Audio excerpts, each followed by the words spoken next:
le vin qu'on appelle Pâques approchait. Les principaux prêtres et les scribes cherchaient comment ils pouvaient le faire mourir. Mais ils craignaient le peuple. Mais Satan entra dans Judas, surnommé Iscario, qui était du nombre des 12. Et il s'en alla et parla avec les principaux prêtres et les chefs des gardes sur la manière de le leur livrer. Et ils se réjouirent et convinrent de lui donner de l'argent. Et il s'engagea et il cherchait une occasion favorable pour leur livrer à l'insu de la foule. Or, le jour des pains sans levain, où l'on devait immoler la Pâque arriva. Oui, c'est bon, tu peux arrêter là. Donc, bon, ici, ce texte nous traite, n'est-ce pas, de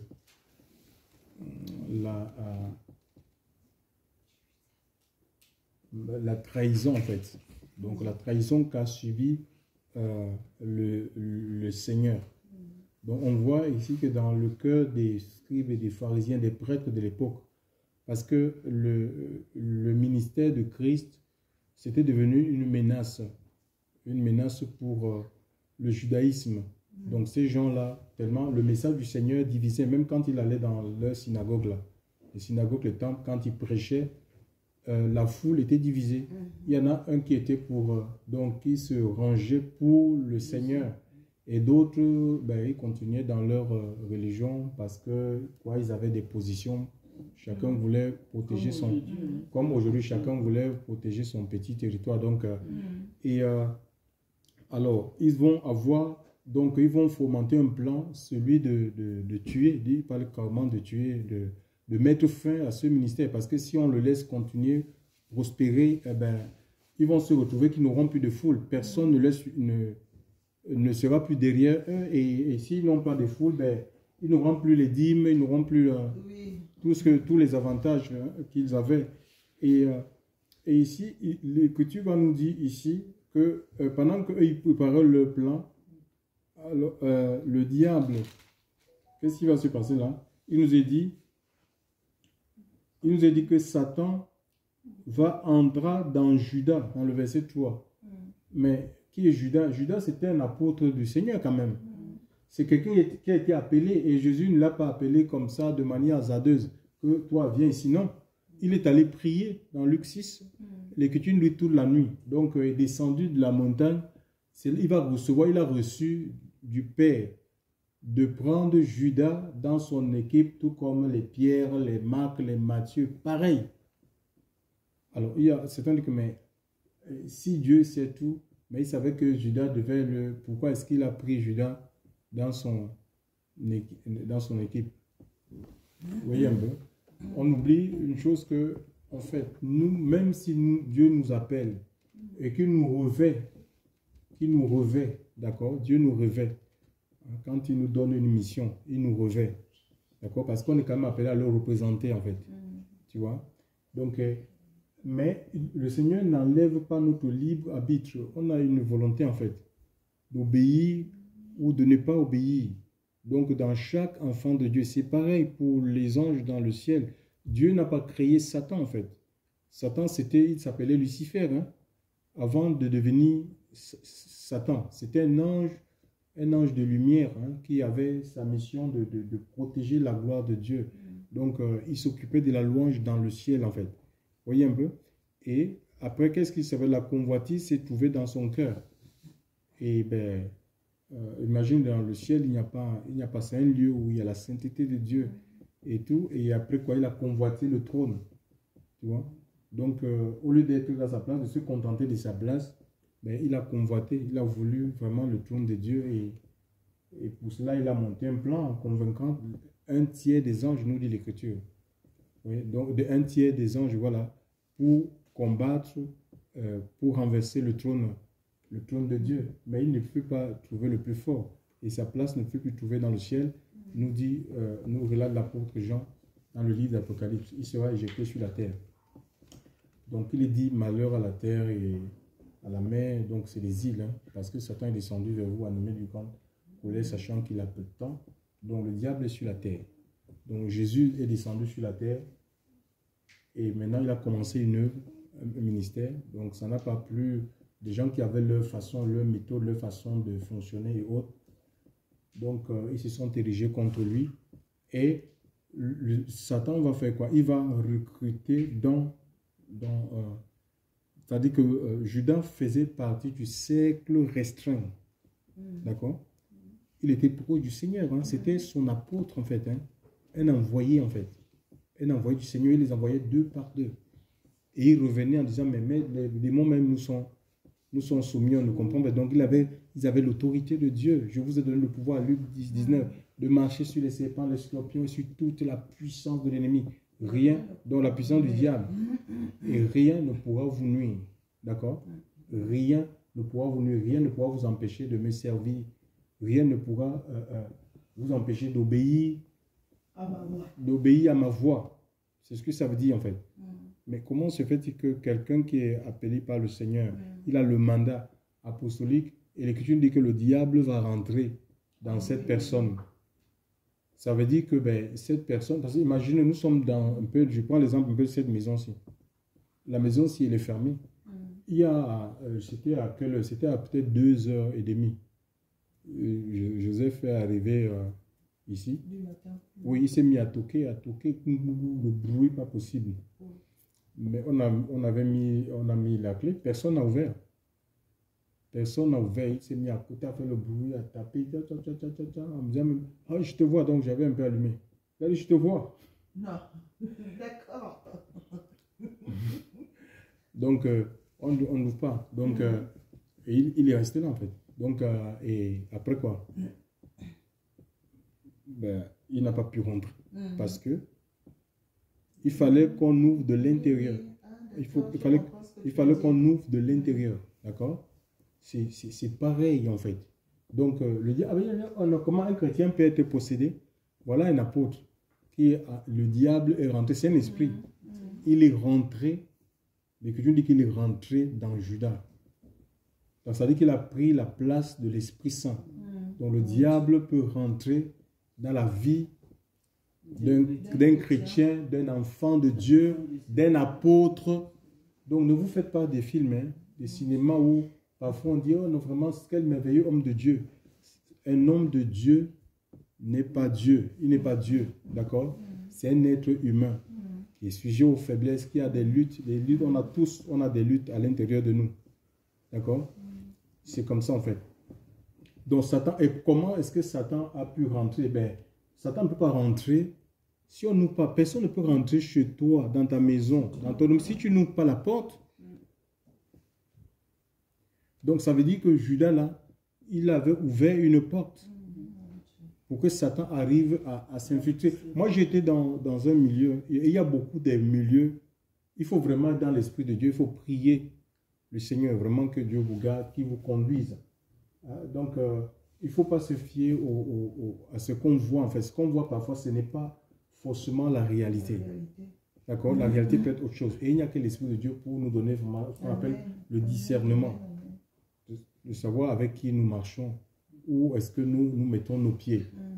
Donc, moi j'étais dans des milieux, en fait, des milieux où je disais, mais le groupe, si on est même sorti même des systèmes religieux, en fait, qu'on était un groupe, on disait que, mais ici, c'est un groupe qui est un peu dans mon idée, mais ça, c'est un groupe imprégnable. Qu'on aime le Seigneur et tout ça, personne, le diable ne peut pas entrer. Et c'est là où il y a un esprit qui me dit, mais je suis au milieu de vous.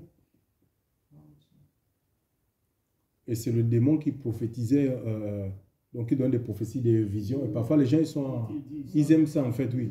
Donc la personne donne des visions. Donc il m'a dit que oui, je suis à travers cette personne, il m'a montré une dame qui avait tout le temps des prophéties, des paroles de connaissance. Et c'était un esprit, c'était une sirène. Il dit, je suis au milieu de vous. Je suis au milieu de vous. Quel siècle là? Que moi je suis déjà au milieu de vous. Pareil, même le monsieur qui nous a un peu, à qui on a suivi dans la marche, on a été dans une assemblée. L'assemblée là aujourd'hui c'est fermé. Le Seigneur m'avait montré les ténèbres. Il me dit qu'il y a des ténèbres dans l'assemblée. Des ténèbres comme ça qui nous suivaient. On était dans les airs. Partout on allait, il y avait cette ténèbre. Je dis, mais cette ténèbre là c'est quoi? Il me dit, c'est le commerce qu'il y a dans votre, ce que vous appelez église là. Le commerce, regardez, l'école biblique, tout, les CD, les DVD, vous avez des étables, les bibliothèques, vous vendez ma parole. Il me dit, c'est ça les ténèbres. Et il m'a dit, bon, il faut qu'on sorte de là en fait. Qu'il faut sortir de là. Et il m'a donné comme ça, comme une feuille de route comme ça. Comment on doit faire. C'est comme s'il répondait à toutes les questions, parce que moi, j'avais pas dit que mais je vais dénoncer ça comment. Il dit, mon message c'est gratuit, vous avez reçu gratuitement, donné gratuitement. Je disais, mais comment je vais faire pour apporter un pareil message? Parce que je me sentais un peu redevable vis-à-vis de l'homme de Dieu. J'ai dit, mais c'est mon menton, il m'a formé. Comment je vais dire des choses comme ça? Ah. Il m'a donné tout, il m'a détaillé, il m'a dit comment est-ce que vous devez faire qu'il n'y ait plus de vente. Et tout, il m'a donné vraiment tout. Hein. Comment je dois exposer, comment sortir de la vente et tout ça. Ah, c'est d'abord resté comme ça, 1 mois, 2 mois, je n'avais pas la force. Hein. Il avait dit que non, la qualité si. Après, j'ai commencé à penser, donc c'était une lutte intérieure, j'ai commencé, mais je vais perdre ma place, comme je m'occupais du département de l'évangélisation, mais qu'est-ce que je vais devenir? Si on va me chasser, tout ça, mais... Et donc, après, Dieu a utilisé des personnes comme ça, qu'on mettait même, parce que quand ces gens-là n'assistaient pas, comme ce matin on est ici, les gens qui ne viennent pas dans l'assemblée, qui ne sont pas venus ce matin, il y avait des CD, donc il y avait des enregistrements, on enregistrait les CD, on mettait les CD là de côté, les gens là, ils devaient payer 6 €. Si des DVD de 12 €, on les mettait de côté sans leur consentement. On était arrivé à ce niveau-là, oui. C'est-à-dire que tu es obligé de payer. Oui, mais les gens, on leur dit qu'il y a les CD qu'on vous a mis de côté, comme vous n'étiez pas là. Même tu te rends compte. Oui, que tu dois payer. Tu dois payer pour écouter, mais... Et les filles, donc, les gens sont venus me voir et me disent que, mais attends. Ils m'ont dit, mais moi, je pars dans l'assemblée, c'est pour adorer Dieu. C'est pour chercher le Seigneur. Les Françaises, hein, ce n'était pas que c'était les Africains. Mais je ne sais pas pourquoi on me met, quand je ne viens pas, on me dit qu'on m'a mis les CD de côté, je dois les payer. Mais les Marie-Thérèse que tu vois là, elle avait des CD même les dettes de plus de 100 €. Quand on est venu comme ça, il y a les CD qu'on a mis de côté. Marie-Thérèse qui n'était même pas dans notre assemblée, qu'elle venait de passage comme ça. Vraiment. Tout ça, c'est pour chercher l'argent. Donc regardez jusqu'à quel niveau. Non, Dieu n'est plus là. Non. Mais je dis, ça me dit non, que c'est toi, me dit, c'est toi qui dois parler de ça. Elle m'a pointé comme ça. J'ai dit, c'est moi, les trucs que je n'avais pas parlé, moi j'avais reçu, que tu dois dénoncer ces choses en fait. Et la vieille me dit, oui, viens, je vais te voir. Elle est venue chez moi, elle n'était jamais venue chez moi. Voilà que je ne comprends pas. Je pars pour chercher Dieu. C'est pas pour qu'on me mette les CD quand je ne suis pas là. On ne cherche même, on ne peut pas savoir qu'est-ce qui t'est arrivé. Non. C'est des CD que je ne pars pas pour acheter. C'est pour chercher le Seigneur. C'est pour grandir dans l'intimité. C'est pour grandir dans l'intimité. C'est pour grandir dans l'intimité avec Dieu. Elle me dit, c'est toi. Elle me dit, toi, tu dois parler de ça. Il faut que tu parles de ça. Et je crois qu'au moment où elle te disait ça, toi, tu te dis, Seigneur, c'est bon, j'ai compris. Je crois que c'est bon, Seigneur, c'est bon, j'ai compris. Oui, et 2 personnes, après une autre personne aussi, dit que, mais, il y a un jeune converti. Il y a un jeune, on l'appelle le frère Roch, donc il est nouvellement converti, nouvellement baptisé. Oui. Il est rentré dans la salle. Donc, après, il m'a dit, frère, non. Ça, c'est quand même une maison où on cherche Dieu. Tu entres comme ça heurte. Oui. Donc, catholique dit, mais tu trouves les ventes, les CD, les DVD, les machins, tout est exposé comme si c'était un marché. Que non, il faut qu'on enlève, ce n'est pas bon. Et lui, est-ce qu'il avait vu la Bible? Je lui ai dit que oui. Je lui ai montré un passage que vous avez reçu gratuitement. Que tu n'es pas en train de te tromper, que Dieu m'a parlé de ça en vision et il est en train de me conforter par rapport. Tu n'es pas la seule personne qui vient. Mais il dit non, mais il m'a dit, je vais le voir.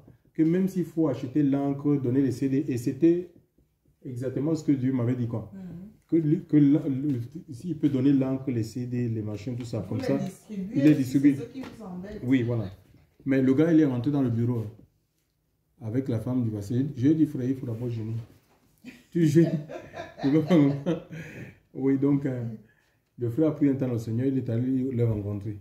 Quand il les a dit ça, que voilà, que c'est quand même les gens ont bien prié, c'est pas bien de faire le commerce, et que lui, il prend l'engagement, Si c'est pour il va fournir l'encre. Donner... Il avait même commencé, avant, M. Cela va commencer à donner même les rames de papier, les apporter comme ça. Oui. Si c'est pour ça que vous vendez.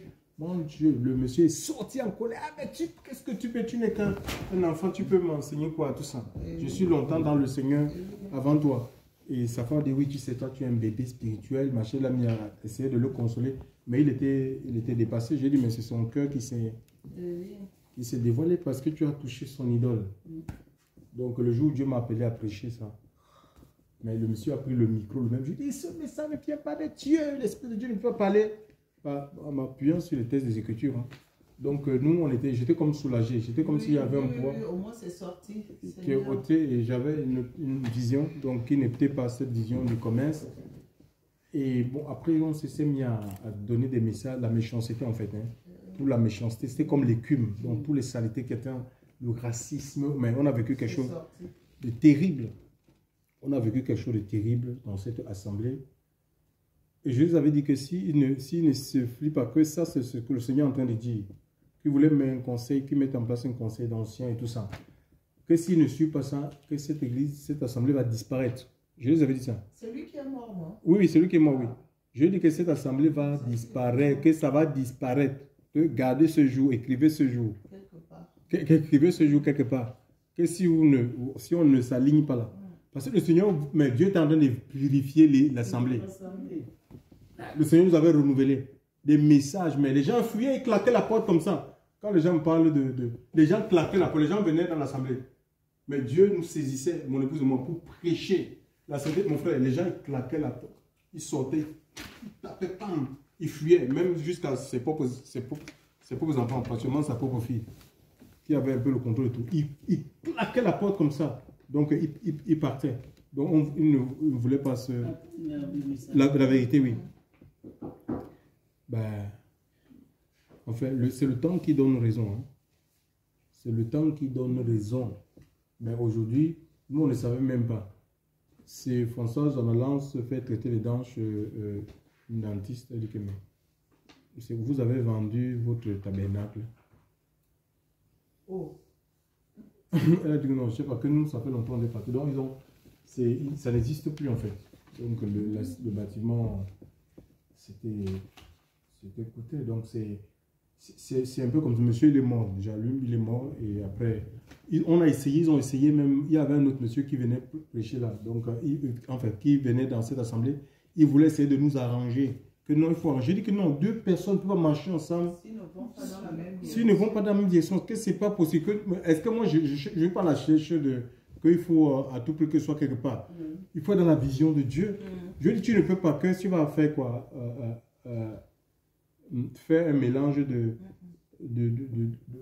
la terre et de l'argile, ça ne va rien. Ça ne peut pas, ça ne s'accommode pas, c'est pas possible. Je lui ai dit non. Tu as foi. Je lui ai dit non, qu'on ne peut pas. Nous, on ne peut pas, on n'est pas là pour des églises de complaisance, oui.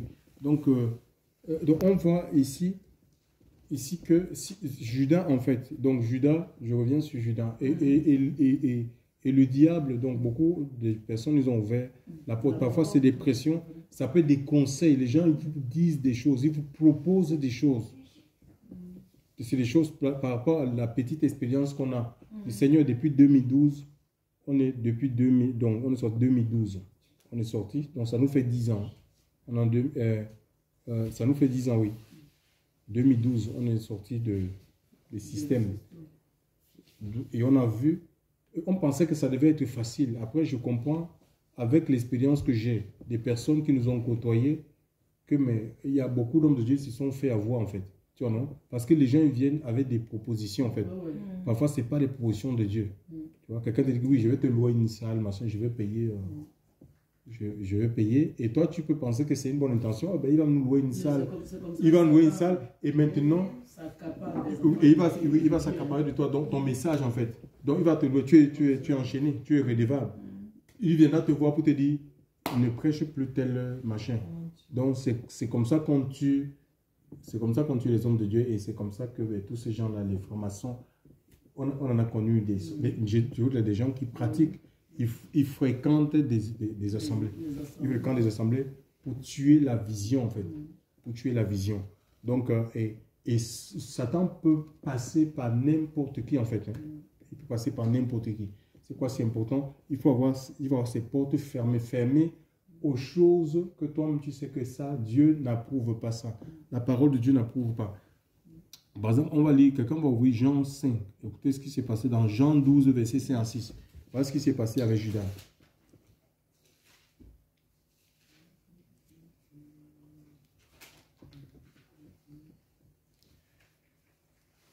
Un de ses disciples, Judas Iscariote, fils de Simon, celui qui devait le livrer, dit: Pourquoi n'a-t-on pas vendu ce parfum 300 deniers pour les donner aux pauvres? Il disait cela non qu'il se mit en peine des pauvres, mais parce qu'il était voleur, et que tenant la bourse, il prenait ce qu'on lui mettait. Voilà, donc on voit ici que c'est le vol en fait. Donc c'est quelqu'un qui avait l'habitude, on dit qu'il mettait, donc il avait l'habitude. Tu vois, non? Donc Dieu ne peut pas nous livrer comme ça, hein, sans nous avoir avertis. Donc il avait l'habitude de voler l'argent de la communauté. Donc il se servait dans la caisse de la communauté, où il avait une confusion d'esprit, pensant qu'il y a beaucoup des assemblées comme ça en fait, hein, d'hommes de Dieu, qui confondent un peu leur carte bancaire avec la carte bancaire de l'assemblée. Donc, c'est ce qu'il faisait, c'était un voleur, on dit l'écriture. D'accord? Et ben, le diable est passé par le vol pour rentrer dans sa vie, et tellement c'était plus fort que lui. Comme il avait l'habitude, il fallait qu'il vole, qu'il continue à voler l'argent en fait. Il vole l'argent, il a dit, mais comme il avait l'habitude de voir Jésus face à une foule déchaînée, parce que c'était quand même un intime, hein. C'était un intime. Par exemple, on lit le psaume 41. Le psaume 41, verset 9. Quand on lit le psaume 41, Judas était un intime, faisait partie des intimes du Seigneur. D'accord? Donc, il avait gravi les échelons. Ce n'était plus qu'un simple serviteur. Hein. C'était un ami. Hein? Dans Matthieu 15. Dans Matthieu 15, il est dit. Quelqu'un est dans le psaume là? Psaume 41, verset 9. Oui. Quelques actions criminelles pèsent sur lui. Le voilà couché, disent-ils. Il ne se relèvera plus. Le psaume 41. C'est ça, verset 10. Verset 10, oui. Verset 10, oui. Je lis aussi le 10. Dis verset 10, oui. Même celui qui était en paix avec moi, Oui. qui avait ma confiance et qui mangeait mon pain, a levé le talon contre moi. Oui, donc il est question de celui qui avait ma confiance, celui qui avait ma paix, c'était qu'il a levé le talon contre moi, c'est Judas. Oui, donc voilà, tu as vu que ça a été prophétisé des centaines d'années plus tôt par David. Donc, et c'était un intime en fait. Hein. Judas était un intime. C'était un ami, on peut dire un ami, parce qu'il connaissait, il avait tous les secrets. Il connaissait tous les secrets. L'ami, on lui confie ses secrets. Puisque ça a été facile pour lui d'amener les personnes là, les pharisiens, pour là où aller trouver Jésus. Oui, parce qu'il le connaissait bien. Il connaissait qu'à telle heure, il est dans tel endroit. Vous voyez un peu? Il connaissait le programme, son programme. Voilà, donc il dit, je vous appelle plus esclave, car l'esclave ne sait pas ce que fait son maître, mais je vous ai appelé ami parce que je vous ai fait connaître tout ce que j'ai eu de mon père. Donc c'était un intime. Donc il connaissait qu'à telle heure, il pouvait être dans tel endroit. C'est pourquoi il a amené ces gens-là, les pharisiens et les scribes, donc pour l'arrêter. Donc on voit ici c'est le vol. Donc, et c'est pas, donc il n'y a pas, on ne peut pas dire que c'est fini, on est dans le Seigneur, dans l'Esprit de Dieu, on est arrivé, on n'a plus rien, on n'a pas à combattre, on n'a rien à redouter. Non, la Bible dit que Satan, c'est l'adversaire, il rôde comme un lion. Quelqu'un qui rôde, il tourne autour de tout. Il attend le moment favorable. Oui, voilà. Donc, une moindre faille comme ça, ben, il va attaquer. Donc c'est pourquoi l'Écriture demande de veiller et de prier. Ce que je vous dis, je vous le dis à tous, c'est dans Marc 13. Hein. Ce que je vous dis, je vous le dis à tous. Donc, celui qu'on soit enfant de Dieu, qu'on soit ministère ou pas, l'appel à veiller, ça s'adresse à tout le monde, ça s'adresse à chaque. Ça s'adresse à tout le monde. C'est Marc 13, verset 37. Car vous ne savez pas quand le maître de la maison viendra, le soir ou la nuit, ou au chant du coq, ou au matin, de peur qu'arrivant tout à coup, il ne vous trouve dormant. Or, ce que je vous dis, à vous, je le dis à tous. Veillez, c'est un impératif. D'accord? On doit veiller.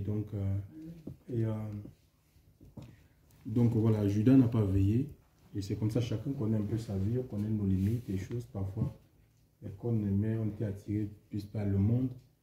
Mais on doit beaucoup faire attention en fait. On ne peut pas s'exposer en disant que le Seigneur est là. Dieu va veiller où Dieu vit en moi. Je vais pouvoir me débattre, je peux aller me mettre dans des situations. Je peux me mettre dans des situations inconfortables. Le Seigneur va me... J'ai l'Esprit de Dieu. Non, tu ne peux pas réfléchir. Tu ne peux pas raisonner comme ça en fait. Hein? Judas était quand même... Il était à côté du Seigneur. Tu vois, non? C'est ça, il était à côté du Seigneur. Hein? Donc, ce n'est pas le fait d'être à côté du Seigneur ou d'un homme de Dieu, comme d'un homme de Dieu, on ne peut pas se perdre. Hein? Il y a les Dathan, les Corée, les Abiram qui ont travaillé avec Moïse, qui étaient avec Moïse. Mais ils se sont laissés... La rébellion a pris le dessus sur eux. La rébellion a pris le dessus sur eux. Il y a des gens comme des Démas. Démas qui a travaillé avec l'apôtre Paul. Mais l'Écriture dit Paul dit qu'il m'a abandonné pour le siècle présent en fait. Donc pour le monde, pour les messages de prospérité, c'est dans 2 Timothée 4, verset 10. Il dit qu'il m'a abandonné pour le siècle présent. D'accord? Il y a Jude dit qu'il y a certains qui se sont égarés pour un salaire. Pour un salaire, ils sont égarés ils ont suivi l'égarement de Balaam. Pour l'argent en fait. Ils ont suivi l'égarement de Balaam. C'est ce prophète qui suivait les honneurs. On lui propose, va maudire. Donc fais des choses qui sont contraires à la volonté de Dieu. On va te donner l'argent, on va te donner les honneurs. Et il suivait. Donc il suivait comme ça. Donc on n'est pas à l'abri. Je vous dis, personne n'est à l'abri. Dieu nous a donné la force pour qu'on puisse se maintenir dans la sainteté de Dieu. D'accord? Maintenant, après, il faut qu'on discerne parce que les gens peuvent te proposer des choses. Il faut discerner, est-ce que ça cadre avec la parole, la volonté de Dieu pour ma vie? Ça peut être des choses pour vouloir te sortir tout simplement de la vision du Seigneur qui peuvent paraître intéressantes, pas forcément des choses nocives. Oui. Et tu dis, bah oui, tu te lances comme ça et tu sens qu'il y a quelque chose qui est cassé, qui est complètement cassé en toi, tu n'es plus dans la voie. Ça peut être des associations aussi en fait. Hein. Venez, mettons-nous ensemble, on va devenir un grand mouvement. Mettons-nous ensemble, de toute moment où on va devenir un grand mouvement. Le Seigneur, il connaît les motivations, en fait. Hein. D'accord? Donc, ça, c'est vraiment, il faut qu'on veille sur nous-mêmes. Et le problème ici, on voit l'argent a fait que Judas, tellement il aimait l'argent, au point, il a vendu le Seigneur. Il a vendu le maître pour 30 pièces. Pour 30 pièces d'argent. Et on ne peut pas servir deux maîtres. L'Écriture nous le dit dans le livre de Matthieu. On ne peut pas servir deux maîtres.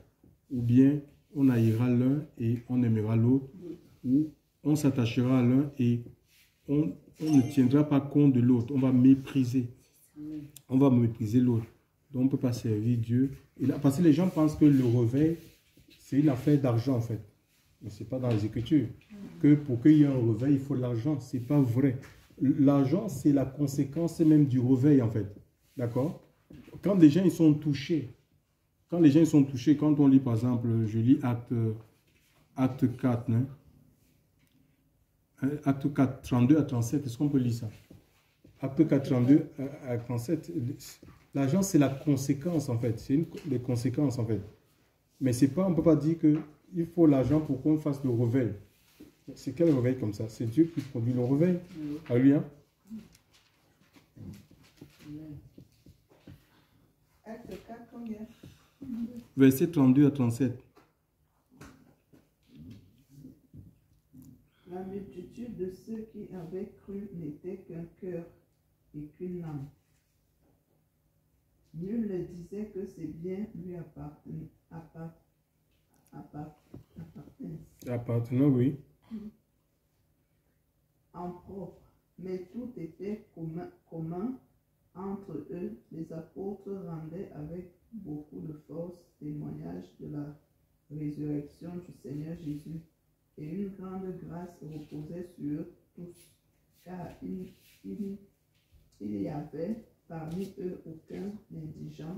Tous ceux qui possédaient des champs ou des maisons les vendaient, apportaient le prix de ce qu'ils avaient vendu et le déposaient aux pieds des apôtres. Et l'on faisait des distributions à chacun selon qu'il en avait besoin. Mais vous voyez un peu, donc c'est pas des gens qui n'étaient pas en train de faire des appels de fonds, machin, ils sont touchés. Ils sont touchés par le Seigneur et ils vivaient pour le Seigneur. D'accord? Donc tout ce qu'ils avaient, ça appartenait au Seigneur et c'était mis à la disposition des frères et sœurs. Hein? Des frères qui étaient en difficulté de logement, c'était facile parce que ces gens-là ils étaient dans l'esprit de Dieu. Vous voyez un peu? On va dire que ça c'est ma voiture, c'est ma maison. Il n'y a rien. C'est pas celui qui a deux tuniques qui donnait. Il voyait un frère. Donc, il faut vraiment qu'on travaille dans l'esprit de Dieu aussi. Le Seigneur n'a pas changé en fait. Hein. Il y a une femme qui... il y a une dame qui Dieu lui a mis à cœur de donner aux enfants de l'Assemblée, d'acheter les manuels scolaires aux enfants. Là-bas en Afrique, aux enfants de l'Assemblée comme ça. Et le pasteur a vu ça, il est venu l'avoir dit non, que ce n'est pas la bonne façon de donner.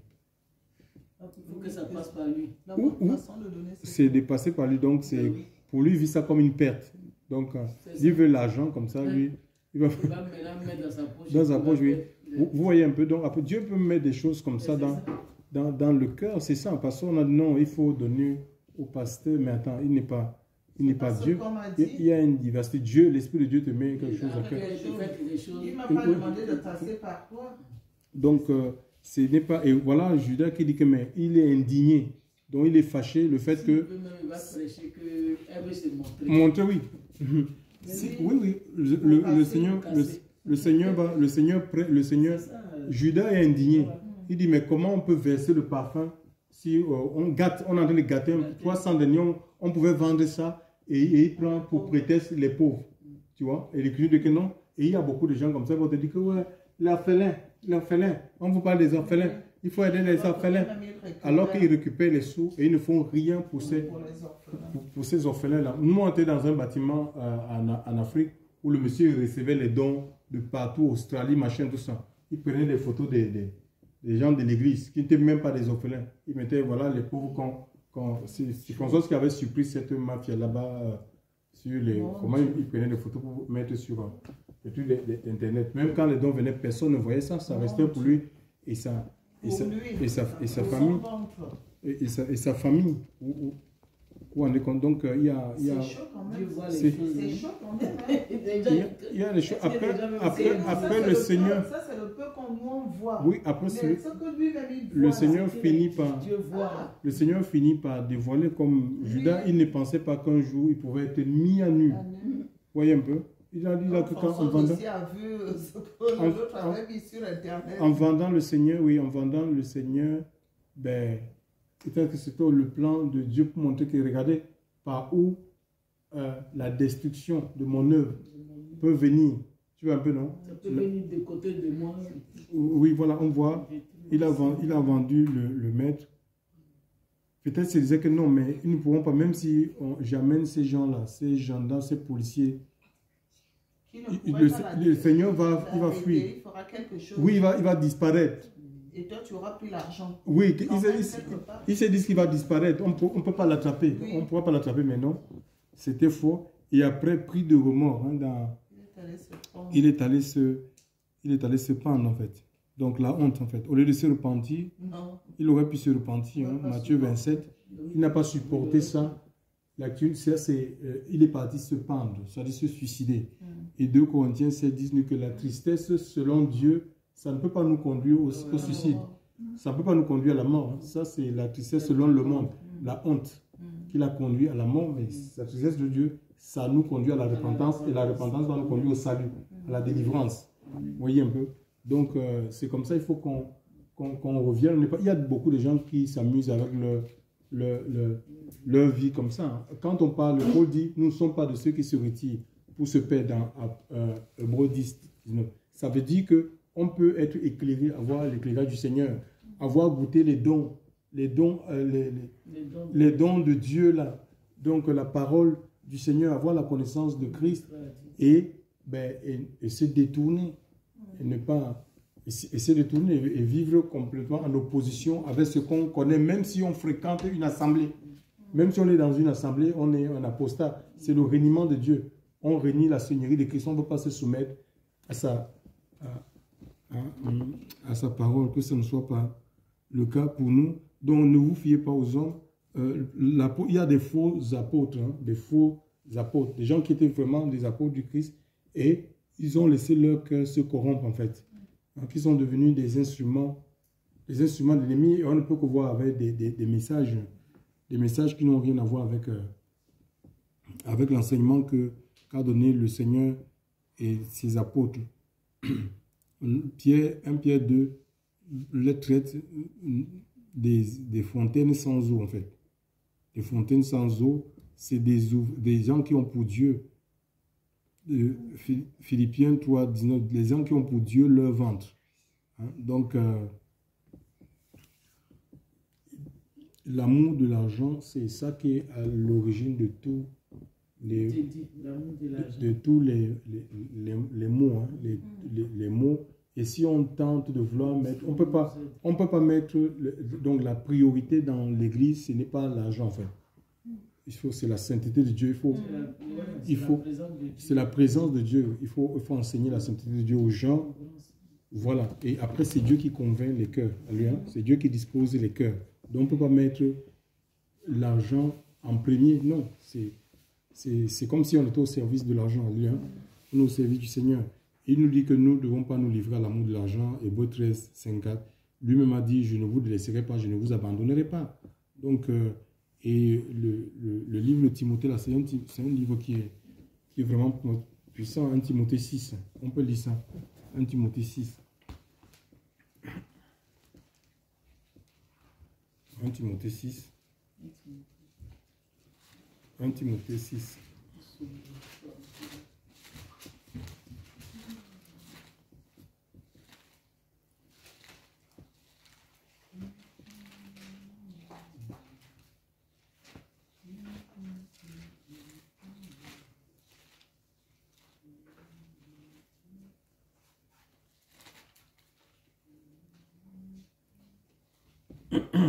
Timothée 6.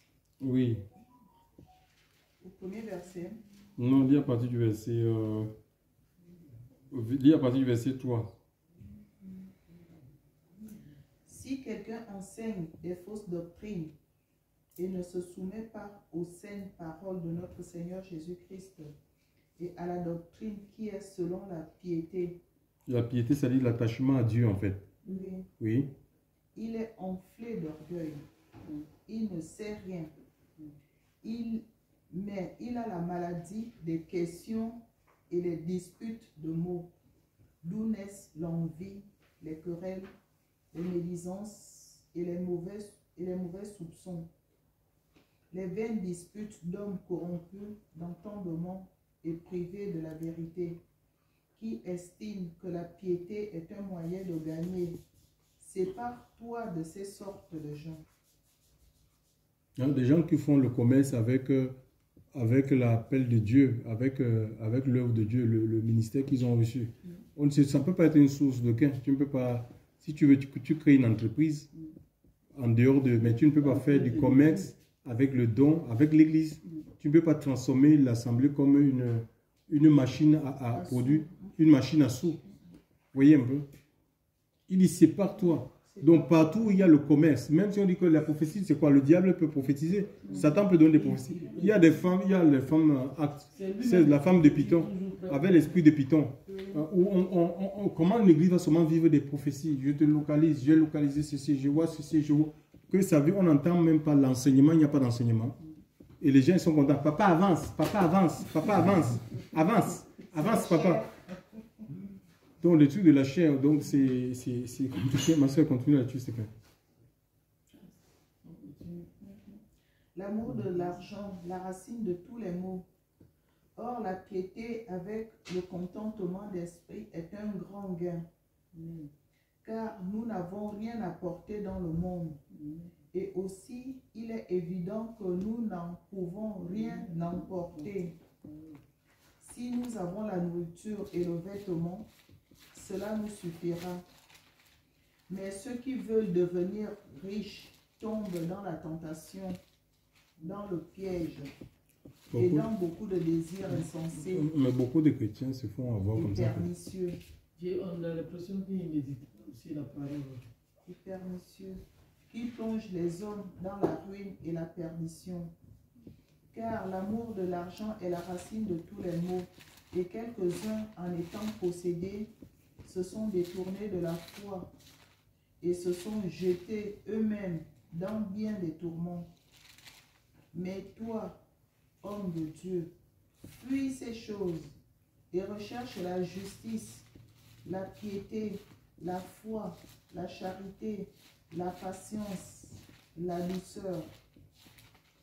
Combat le bon combat de la foi. Saisis la vie éternelle, à laquelle aussi tu as été appelé et pour laquelle tu as fait une belle confession en présence de plusieurs témoins. Donc voilà, ici, ça c'est des recommandations que Paul donne à Timothée. D'accord? Voilà, c'était son enfant dans la foi. Donc ici, dans Acte 1, par exemple, il dit, Acte 1, il dit, hein, priant, il dit, toi Seigneur qui connais les cœurs de tous, montre lequel de ces deux tu as choisi afin qu'ils reçoivent en partage ce service et cet apostolat duquel Judas est déchu pour s'en aller en son propre lieu. Voyez un peu? Ça veut dire que quand on si on est possédé par l'amour de l'argent, on va sortir complètement on va abandonner la vision de Dieu. Il est sorti de la vision du Seigneur, la vision que Dieu lui avait donnée d'aller dans les nations, de prêcher. Et on voit que cette vision-là, il est mort. Il n'est pas rentré dans cet appel. On peut mourir aussi physiquement parce qu'on ne veut pas écouter. On a un coup raide. On ne veut pas se laisser conduire par le Seigneur. Ou la ruine peut être spirituelle. On va perdre tout ce que Dieu a bâti. Dieu a bâti en nous. Et Satan nous recrute. Parce que il nous recrute. Parce que quand vous voyez un peu dans le Luc 22, là, 4-5, quand Judas est allé vers les pharisiens, les scribes, pour leur dire que voilà, je vais vous livrer, il a réjoui leur cœur. Ça veut dire que c'est quelqu'un qui n'avait même plus de visage. Imagine un peu, il était avec les gens, les opposants du Seigneur. Et en même temps, il avait le Seigneur. Il va là-bas. Un temps, Judas est où? Il a dit ça. Non, il dit, non, j'ai un enfant qui est malade à la maison. Mon enfant est malade alors qu'il est avec les pharisiens. Il est avec les pharisiens. Donc c'est un peu comme ça. Donc on est dans l'hypocrisie. Donc c'est comme ça. Quand on tombe sur un péché, le péché là va engendrer toutes sortes de péchés dans notre vie. Vraiment que le Seigneur nous en préserve. Laissons Dieu, c'est Dieu qui donne la force, d'accord? C'est Dieu qui donne la force, c'est Dieu qui bâtit en fait. C'est Dieu qui bâtit nos vies. Et si on écoute le Saint-Esprit, on va être gardé de beaucoup de choses. On ne va pas tomber dans les pièges. Il faut écouter la voix de l'Esprit en fait. Si l'Esprit de Dieu te dit quelque chose, te donne une recommandation, une instruction, il faut suivre ça en fait. C'est ce qui va te garder. On n'est pas fort en soi en fait, hein? Mais en obéissant tout simplement en fait. En obéissant à Dieu, tu es gardé, tu es protégé en fait. Voilà, que le Seigneur soit béni. On va prier que vraiment Dieu puisse nous donner un renouvellement de l'esprit. Ce matin, nous voulons vivre dans la simplicité, être comme des enfants et que l'Esprit de Dieu continue à travailler, à nous revêtir en fait du Seigneur. Nous prions le Seigneur. Père, nous voulons te rendre grâce. Merci pour le privilège que tu nous donnes ce matin.